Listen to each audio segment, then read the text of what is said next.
આ અર્ધાંગના એ માતા અને પિતા હું કાયમ કહું છું કે માણસ કોઈ પણનું ઋણ ચૂકવી શકે પણ માતા અને પિતાનું ઋણ ન ચૂકવાય કોઈ દિવસ.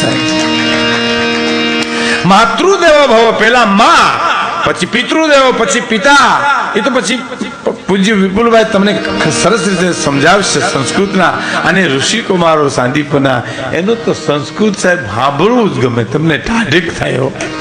આટલું સ્પષ્ટીકરણ પૂજ્ય મોરારી બાપુ કહે છે ને કે સાંદીપની જાય ઋષિકુમારો જ્યારે પ્રાર્થનાઓ સંસ્કૃતમાં કરે ત્યારે ભીખુદાનભાઈ 32 કોઠે દીવા મંડે થવા. આપણે એમ થાય કે આપણો ભારત ભવ્ય ભારતનો ભૂતકાળ આપણે તાજો થાય. આ દુનિયાની પણ માં છે, એ એકાક્ષરી મંત્ર છે. બાપ માતૃદેવો ભવ, પેલા માં આવે છે, પછી પિતૃદેવો ભવ. કારણ કે માને એકને જ અધિકાર છે કે આ તારો બાપ છે, એ કહેવાનો અધિકાર કોઈને નથી. એ માં છે. એ મારે એકાદી બે વાત કરવી તમને કે માં. મને એક સાધુએ કીધું મને કે ભગવાનને વિચાર આવ્યો હતો કે હું ઘેરે ઘેરે નહીં પહોંચી શકું, પછી એને માનું સર્જન કર્યું. અને તમને મને ભગવાને એમ કીધું કે મને પગે લાગવાની ઈચ્છા થાય તે તમારી જનેતાને પગે લાગી લેજો. એટલે મને પગે લાગ્યા બરોબર જ છે. માં છે એ પરમાત્માની પ્રતિકૃતિ છે, પણ મને તમને સમજાતું નથી. કારણ કે માયરા કરે, બાયદા કરે, બોલ્યા કરે, એની ખબર તો એની ગેરહાજરીમાં પડે, જ્યારે એ ન હોય ત્યારે પડે કે માં શું છે.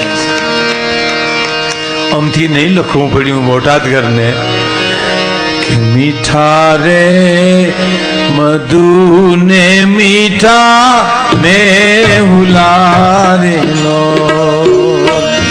ઈશા મધુ ને મીઠા મેં હુલારેલો. એથી મીઠી છે મોરી માત જોવા જનની જોડ સખી નહીં મળે નો. દુનિયામાં જનની જોડ સખી નહીં મળે નો.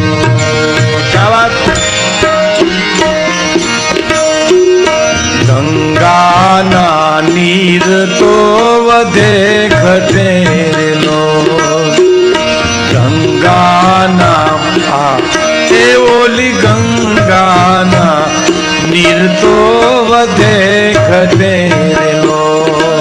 મારી માતાનો એક જ પ્રવાહ જોવા જનની જોડ સખી નહીં મળે રે.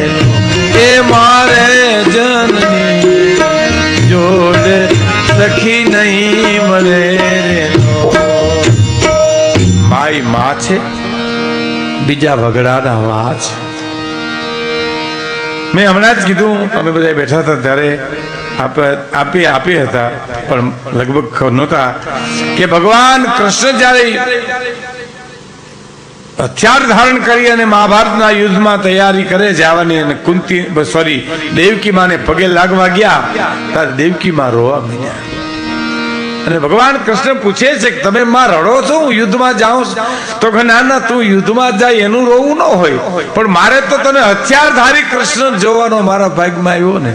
બાળ કૃષ્ણ તો બધું જશોદાના ભાગમાં આવ્યું, મારે તો હથિયારધારી જોવાનું થયો ને. બાળ કૃષ્ણ તો બધું જશોદાના ભાગ. એટલે દુલા કાકને લખવું પડ્યું છે ને કે મારી તારા કેટલા જન્મની એક વાણી જીવે નંદરાણી તારા આગણા રે. એ જી નંદરાણી તારા આગણા રે. ખેર એ તો માં જશોદાની વાત, પણ માય માં છે, બીજા વગડાના માં છે. એની એક બે ઘટના મારે તમને કહેવી છે, બનેલી હકીકત. કચ્છની ધરતીનો એક પ્રસંગ છે. 2 વર્ષના દીકરાને મૂકીને માં મરી ગઈ. એના પિતાએ બીજા લગ્ન કર્યા, નવી માં ઘરમાં આવી. એ માં તો પછી કહેવાય છે ને કે આંગળીના નખ વેગળા વેગળા. આવી ગઈ લાઈટ. ઓકે, આંગળીના નખ વેગળા વેગળા. સાંભળજો, આમ કઈ એની મેળે મેળે થઈ ગયું છે કે કરવું પડશે કે થઈ ગયું ને કઈ તો હવે આપણે એકદમ થારા ચાલુ રાખીએ. એટલે એને માર્યા બહુ કરે છોકરાને. કામ તો કરે બિચારો, 2.5 વર્ષનો આડાથી કામ કરે બધાય, પણ બહુ મારે. વાતની વાતમાં વગર વાંકે કોકનો કોરતા છોકરા ઉપર ઉતારે. અને એકવાર તો એટલો બધો માર્યો. એ દુહો છે વિપુલભાઈ, પણ મને દુહો યાદ નથી. એનો અર્થની વાત તો હું તમને કરું છું કે દુહો કચ્છમાં છે. બહુ માર્યો, મારી ખૂણામાં બેહાડી અને એટલું કીધું કે આજ હાજ સુધી તું અહીં બેઠો રહેજે, હું તને ખાવા નથી દેવાની હાજ સુધી. અને બેહી ગયો બિચારો ખૂણામાં. નવી માં આમ નીકળે તો એમ થાય કે મને મારશે તો નહીં ને. માં જેમ આમથી આમ જાય તેમ ફર્યા કરે છોકરો.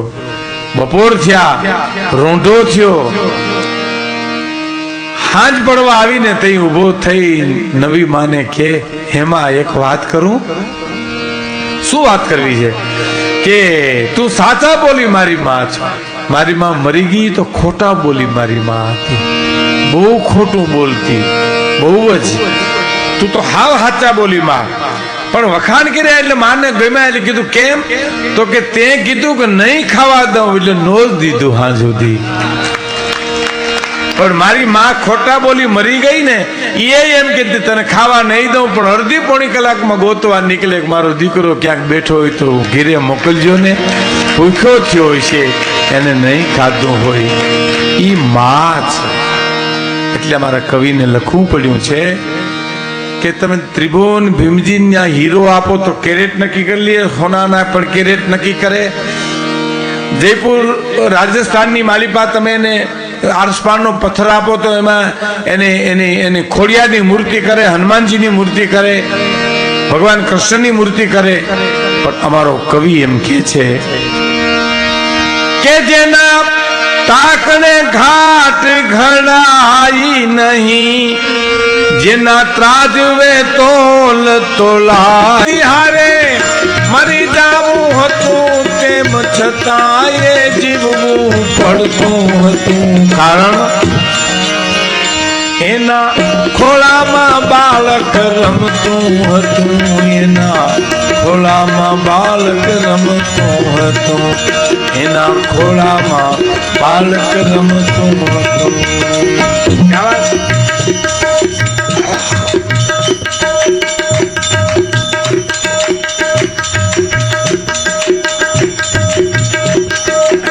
બાપલા થઈ ગયા ને. હા,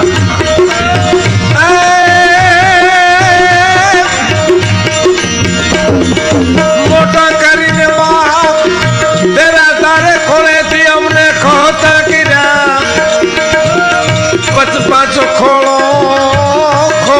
ખુદવાને એ અમને કરીને બાળક ગાગડા. ભરે બટકા બાલક તે મથતા હરતી ફરતી ધવરાવતી હતી.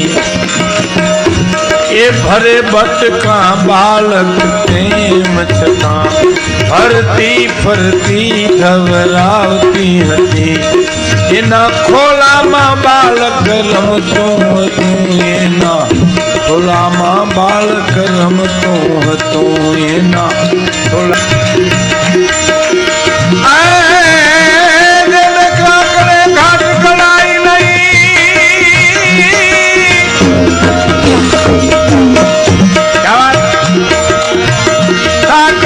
ઘાટ કળાઈ નહીં, ક્યાંય ત્રાજવે તોલ તોળાઈ નહીં. દુનિયામાં બધું મૂલવાઈ છતાં માના હયાને મૂલવાઈ નહીં, માના હયાને મૂલવાઈ નહીં.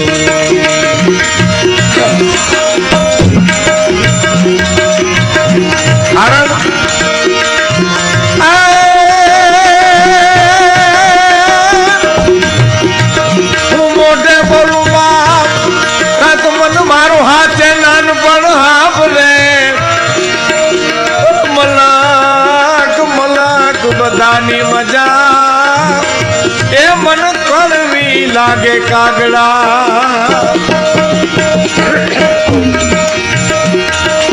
એના પતિ હારે મરી જાવું હતું તેમ છતાં એ જીવવું પડતું હતું